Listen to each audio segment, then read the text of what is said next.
大家好，我是丽姐，欢迎大家来听相亲故事，感谢大家的订阅。今天我要给大家讲一个特别有意思的故事，是关于我们陕西一位煤老板赴台湾探望女儿的经历。这位老板姓王，王老板是陕西一家煤矿企业的老总，家里资产过亿，在当地也是响当当的人物。他有个女儿王小美，几年前通过两岸交流项目去台湾读大学，在那边认识了现在的台湾老公陈明辉。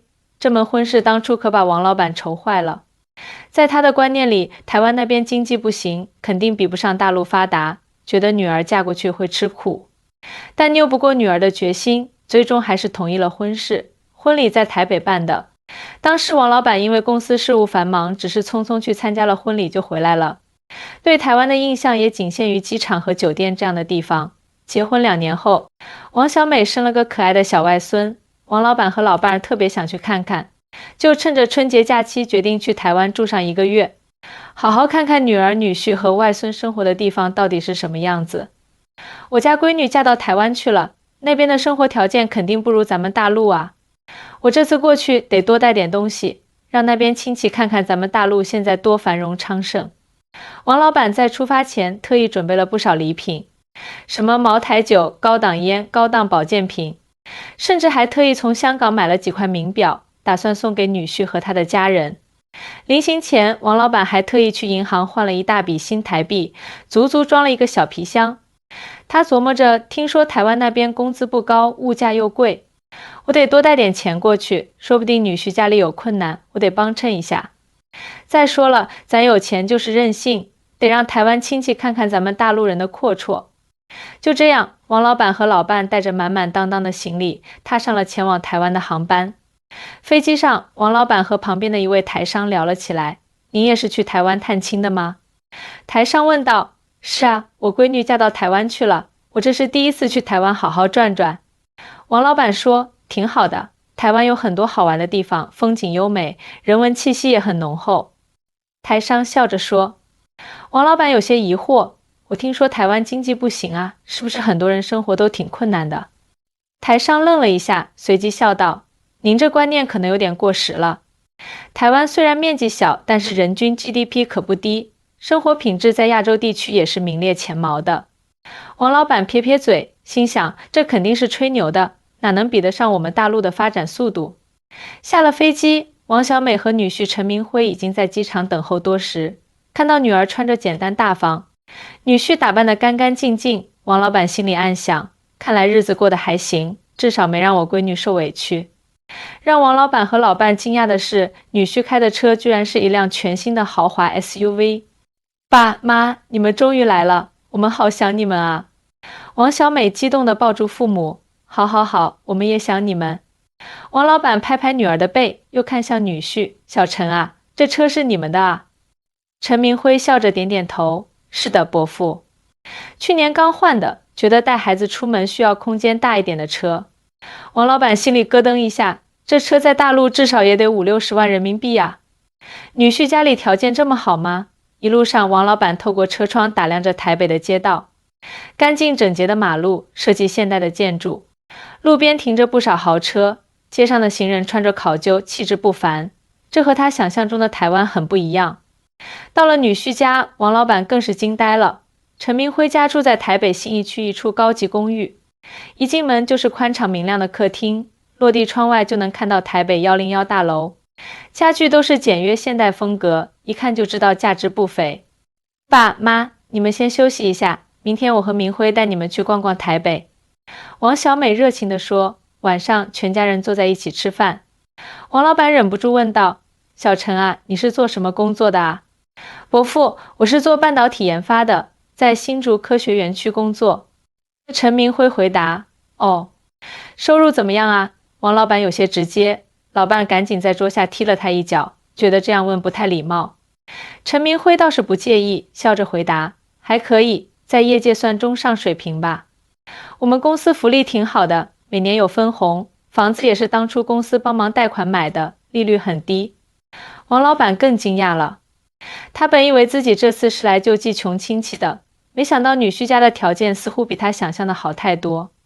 晚饭后，王老板拿出精心准备的礼物，女婿和王小美连连推辞，说这些东西太贵重了。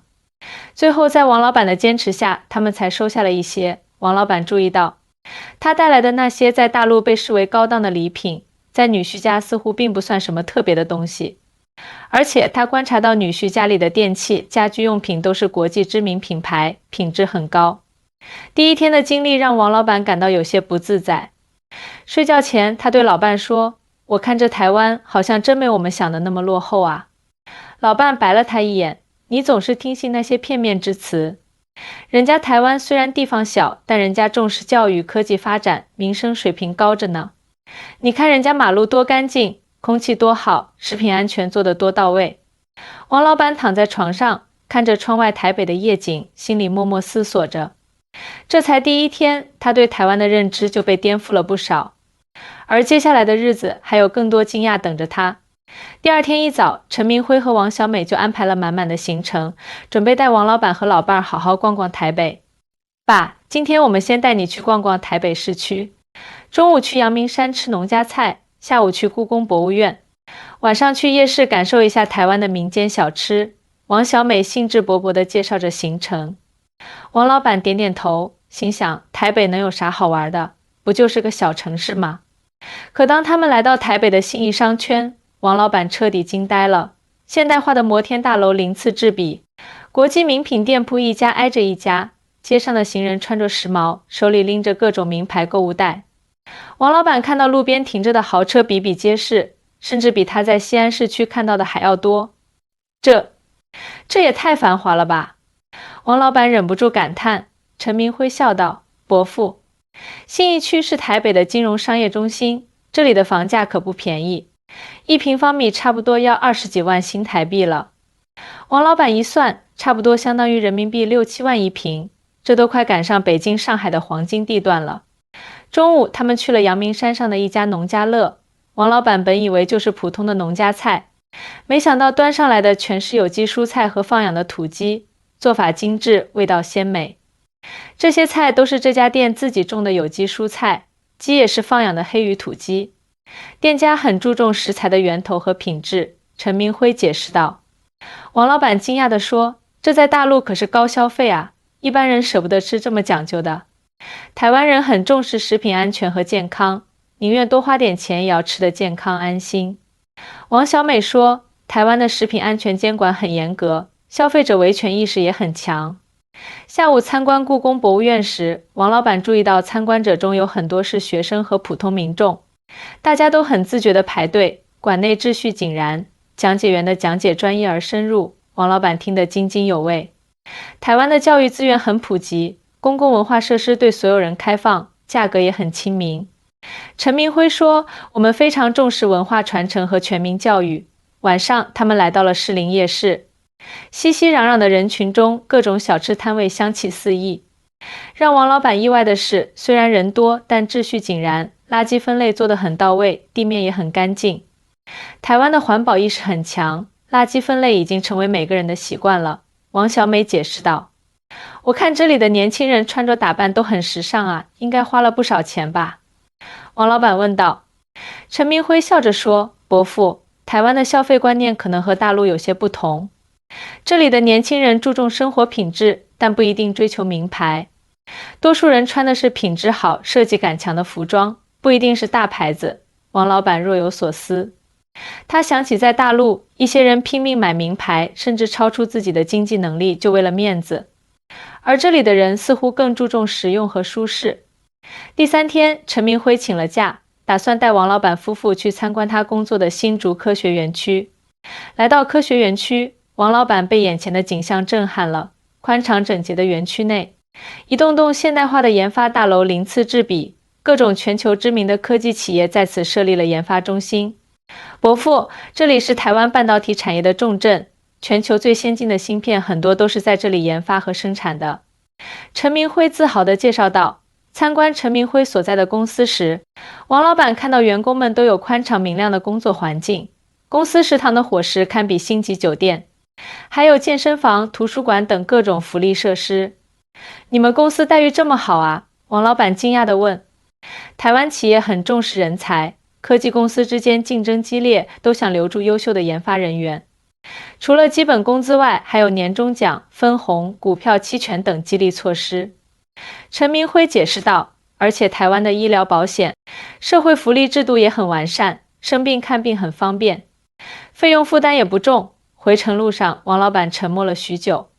他原本以为台湾经济落后，民众生活贫困，自己是来救济女儿和女婿的。没想到台湾的发展水平、民生质量都超出了他的想象。晚上，王老板和老伴在女婿家的阳台上喝茶聊天。老王，你这几天看下来，对台湾有什么新的认识？老伴问道。王老板叹了口气，真是长见识了。台湾虽然地方小，但发展质量高啊。尤其是那些细节，比如环境卫生、食品安全、公共秩序，做得都很到位。我看小陈家里的电器家具都很讲究，但不铺张浪费，老伴说。对，他们追求的是生活品质，而不是表面的排场。王老板若有所思，我们在陕西有几套房子，开着豪车，表面上风光，但你看他们的生活多有质量啊。空气好，食品安全，医疗便利，教育资源丰富。第4天，陈明辉的父母特意从台中过来，请王老板夫妇吃饭。王老板原本有些忐忑，担心两家人之间会有文化差异和隔阂。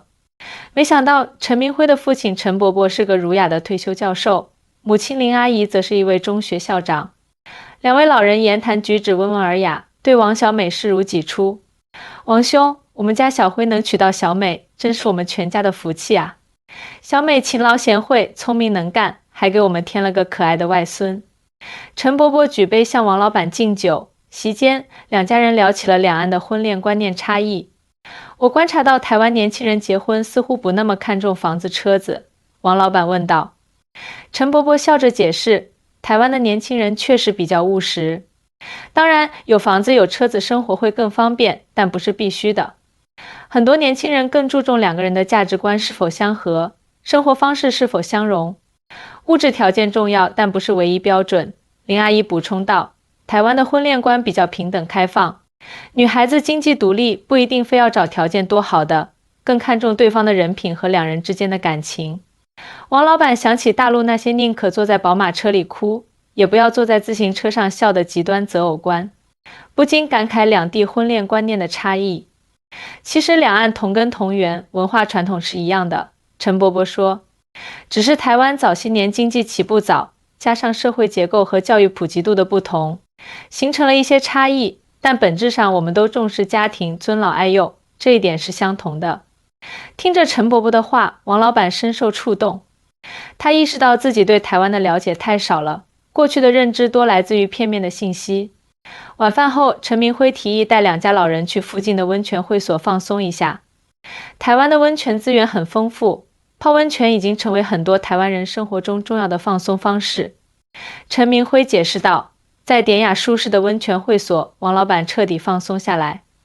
泡在暖暖的温泉中，他感叹道，这才是生活啊，比我们在陕西天天搓麻将、吃吃喝喝有意义多了。陈伯伯笑道，王兄，台湾人很注重生活品质和身心健康，泡温泉、爬山、骑自行车、参加读书会，这些都是很普遍的休闲方式。是啊，我看台湾的老年人很少有跳广场舞的，但经常看到他们结伴爬山、打太极，还有不少参加大学的常青班继续学习。老伴也感慨道。温泉过后，大家在休息区喝茶聊天。陈伯伯问起王老板在陕西的生意。我是做煤矿的，这些年赚了些钱，在西安市区和老家都有房子。王老板说，但说实话，虽然钱赚了不少，生活品质却不见得有多高。空气污染、食品安全问题、医疗资源紧张，这些都是困扰我们的问题。王兄，其实财富的意义不在于拥有多少，而在于它能为你带来什么样的生活质量。陈伯伯意味深长地说。这句话如醍醐灌顶，让王老板陷入了深思。是啊，他这些年拼命赚钱，却从来没好好享受过生活。整天为了生意奔波，身体每况愈下，就连看病都要托关系挂专家号。而台湾这边虽然 GDP 总量不如大陆，但民众的生活品质、社会福利、环境保护做得如此到位，这才是真正的富足生活啊！在台湾的日子过得飞快，转眼已经过去了2周。这段时间，王老板跟着女婿和女儿走遍了台北、台中、台南和高雄等地，深入体验了台湾的方方面面。这天，王老板和老伴正在小区的花园里陪外孙玩耍。小区里有不少老人和孩子，大家其乐融融。一位老先生主动和王老板打招呼：“您是从大陆来的吧？我听口音不像台湾人。”老先生友善地问道。“是啊，我是来看女儿和外孙的，从陕西来的。”王老板笑着回答。“欢迎欢迎，我儿子也在大陆工作，在上海已经10几年了。”老先生说：“现在两岸交流这么频繁，真是太好了。”两位老人聊起来颇为投缘。老先生姓林，是退休的中学老师，对大陆的情况很感兴趣。“王先生，您在大陆是做什么的啊？”林先生问道。“我是做煤矿的，在陕西。”王老板说。“哦，那一定很辛苦吧？煤矿工作环境挺艰苦的。”林先生关切地说。王老板笑了笑：“我是老板，不下井。但确实，煤矿行业这些年不太景气，环保要求越来越高，安全标准也越来越严格，经营压力不小。那您有没有考虑转型啊？”“我听说大陆现在很鼓励传统产业转型升级。”林先生问。这个问题让王老板陷入了沉思。是啊，煤矿这行既不环保，风险又大，利润也在逐年下降。他已经50多岁了，真的要一直在这个行业耗下去吗？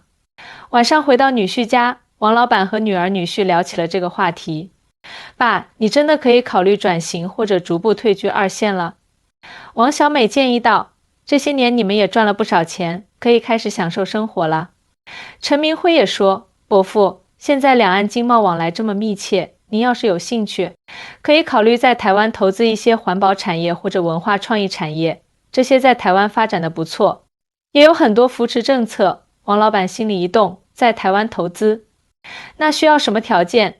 陈明辉详细解释了台湾对大陆投资者的政策和流程。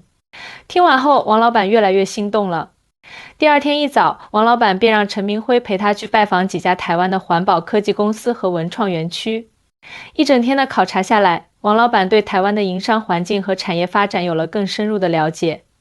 台湾的中小企业很有活力，创新意识强，而且很注重环保和可持续发展。王老板感慨道：“这和我们大陆的粗放式发展模式很不一样。”晚上，王老板久久不能入睡。他在想，自己这辈子打拼到现在，积累了不少财富，但生活质量并没有相应提高。现在孩子也长大成家了，自己是不是该为自己的晚年生活做些规划了？第二天，王老板和老伴商量后，决定去看看台湾的养老机构和社区。在陈明辉的安排下，他们参观了几家台湾的高端养老社区。这些社区环境优美，设施完善，医疗资源丰富，还有各种文化活动和兴趣小组，完全颠覆了王老板对养老院的传统认知。这简直就像度假村一样，王老板惊叹道：“在这里养老，那真是太幸福了。”台湾的养老理念是活到老，学到老，鼓励老年人保持社交活力和持续学习。社区负责人解释道：“我们这里有各种兴趣班，从书法绘画到电脑学习，从太极拳到外语培训，应有尽有。老年人在这里不仅能享受专业的照顾，还能过得充实有意义。”参观结束后，王老板和老伴都心动不已。“老王，要不我们真的考虑在台湾养老吧？”老伴提议道：“这里环境好，医疗条件也好，最重要的是能经常见到女儿和外孙。”王老板点点头：“我也这么想。这段时间在台湾，我觉得自己的身体状况明显好转了。可能是这里空气好，饮食健康，生活节奏也不那么紧张。”回到女婿家，王老板把这个想法告诉了女儿和女婿。“爸，你们真的考虑在台湾养老？”王小美惊讶又开心。“是啊，我和你妈商量过了。”王老板说：“我打算把煤矿的生意交给你哥打理，自己转型投资一些环保科技项目，同时在台湾买套房子，以后可以半年在台湾，半年在大陆，两边走动。”陈明辉也很支持：“伯父伯母，你们要是决定了，我可以帮你们了解相关的政策和手续。两岸现在有很多便利措施，长期居留不是问题。就这样，王老板夫妇在台湾的最后一周开始了紧锣密鼓的考察和准备工作。他们在台北近郊看中了一套临山面海的公寓，环境优美，交通便利，离女儿家也不远。临行前一天，两家人一起吃了顿团圆饭。席间，王老板感慨万千。1个月前，我来台湾时，心里还满是偏见和误解，觉得台湾肯定比不上大陆发达。现在才发现，发展不是只看 GDP 和高楼大厦，更要看民生质量、社会和谐和文化传承。王老板举杯说道：“这次来台湾，真是让我大开眼界，彻底改变了我的观念。”陈伯伯笑着说：“王兄，其实两岸同胞血脉相连，文化相通，只是由于历史原因和发展道路的不同，形成了一些差异。但这些差异恰恰是我们互相学习、共同进步的宝贵资源。”说得太对了，王老板深有同感。我这次来台湾，不仅收获了亲情，还学到了很多，特别是台湾人对生活品质的追求，对环境的珍视，对文化的传承，这些都值得我们大陆人学习。其实大陆这些年的发展也很了不起，基础设施建设、科技创新、经济活力，都让我们台湾人佩服。陈明辉说：“两岸各有所长，互相学习才能共同进步。”这顿饭吃得宾主尽欢。第二天一早，王老板夫妇依依不舍地踏上了返回大陆的航班。在飞机上，王老板翻看着这1个月在台湾拍的照片，心中感慨万千。他想起自己刚到台湾时的傲慢与偏见，再看看现在，自己不仅彻底改变了对台湾的看法，甚至决定在台湾投资置业，安享晚年。这变化连他自己都觉得不可思议。老伴，你说我们这辈子赚了那么多钱，到头来才发现钱不是万能的。健康的生活环境、和谐的社会氛围、丰富的精神生活，这些才是真正的财富啊！王老板感慨道。老伴点点头，是啊，这次来台湾真是开了眼界。看看人家台湾的老人家，70、80岁了还能去大学上课，参加各种活动，生活多丰富啊！我们在家那边除了打麻将看电视，好像也没什么别的活动。我下定决心了，回去就着手安排煤矿的交接工作，尽快把生意交给儿子打理。然后我们就准备来台湾办定居。王老板说，趁我们还有精力，多学点新东西，体验不一样的生活。我支持你。老伴握住他的手，人这辈子不就是要活得精彩有意义吗？飞机缓缓降落在西安咸阳国际机场。走出机舱，王老板深吸一口气，瞬间被空气中的灰尘和雾霾呛得咳嗽起来。这差距也太大了吧？王老板皱着眉头说：“是啊，看来我们回台湾的计划得加快了。”老伴半开玩笑地说。接下来的几个月，王老板马不停蹄地安排企业交接和转型事宜。他还专门开了个家庭会议，把在台湾的所见所闻和未来的规划告诉了儿子和其他家人。爸，你真的决定去台湾养老了？儿子有些不舍，又有些惊讶。是啊，我和你妈商量好了。王老板说，台湾环境好，医疗条件好，最重要的是能经常见到你妹妹和外孙。你放心，我们不是完全移居过去，而是两边走动。大陆这边有你照应，我们也放心。儿子理解的点点头，他知道父亲这辈子太辛苦了，确实该享享清福了。半年后，王老板夫妇的台湾长期居留手续办好了，他们购买的台北公寓也装修完毕。就在他们准备启程赴台湾的前一天，王老板收到了一条微信，是当初在飞机上认识的那位台商。王总，听说您要来台湾定居了，欢迎欢迎，到时候一定要聚一聚啊！王老板笑着回复，一定一定。说来惭愧，当初我还不相信您说台湾发展的好呢，现在我是彻底服了，还决定在台湾养老呢。台商回复，哈哈，您这是从台湾人一定很穷吧，到我要去台湾养老的华丽转变啊！王老板看着这条消息，哈哈大笑。是啊，从最初的偏见到现在的憧憬，这转变确实不小。但正是这样的转变和开放的心态，让他在人生的下半场看到了更多可能性。